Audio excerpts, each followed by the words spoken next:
लोकसभा निवडणुकीत दाखवलंय, आता विधानसभेला दाखवणार एकटा मराठा काय करू शकतो। कुणबी मराठा आणि मराठा एक असून सरकारने आरक्षण द्यायला वेळ करू नये, अन्यथा याचे परिणाम सरकारला निवडणुकीत दाखवणार, असे विधान मनोज जरांगे पाटील यांनी केले आहे। ते मीडिया या सोशल मीडियावर जाय म्हणा जरा चिवडेव असले बोट तुला तर बोट्याला बोट आहेत का बघ म्हणा तुला।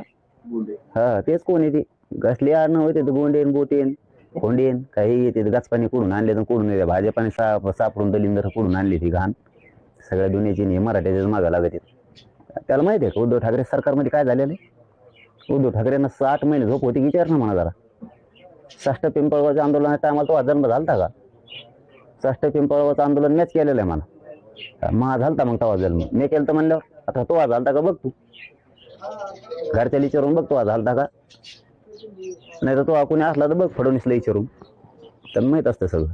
ते असले कसले बोलत येते भाजप संपायला निघालेले आणून ठेवले ते फडणवीस साहेबांनी आणि भोगावं लागतं फडणवीसला हे बोलते हे आणि भोगावं लागतं भाजपला बघा मान।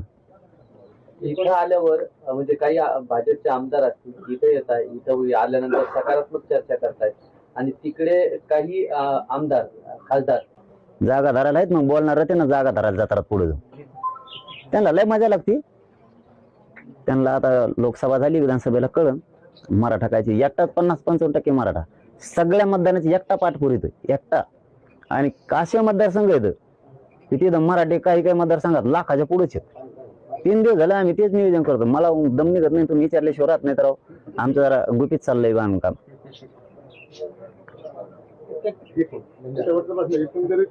तुमची जी डेडलाईन आहे आता 29 तारीख वाटतंय का तुम्हाला येतो काही तोडगा निघाला बघा विश्वास ठेवणं काम असतं आंदोलक म्हणून आमचं समाज आणि आमचा विश्वास ठेवणं काम आहे। नाही त्यांना जुळलं त्याला ना विलाज त्यांना न बघायला मिळणारी परिस्थिती बघायला मिळणार त्यांना कधीच वाटणार नाही आपल्या हातातून सत्ता जाईल ती गेल्यावर पश्चाताप येईल पण वेळ नसणार आहे। फायनल लढणार की पाडणार आता 29ला समाज सांगितलं पाडायचं तर पाडे लढायचं म्हणलं तर लढे।